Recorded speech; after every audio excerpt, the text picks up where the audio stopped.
Donald Trump. Yung dati sinabi mo, napunta ka na doon, di ba? Yung pasto. Interviewin nga ako ulit ka.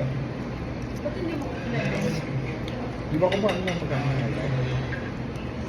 Ha? Kumain ng pagkain. Alin siya kakain?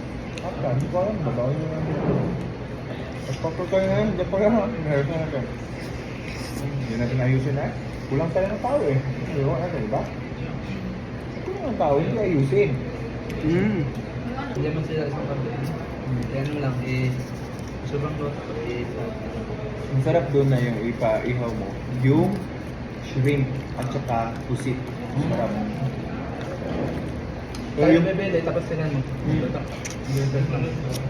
pipili ka ng restaurant kung saan yung gusto pa rin. Tapos magbayad pa magluto din. Hindi mo may bayad. Ang service. Oh, 10 lang din. may crab. May crab pa. Wartap.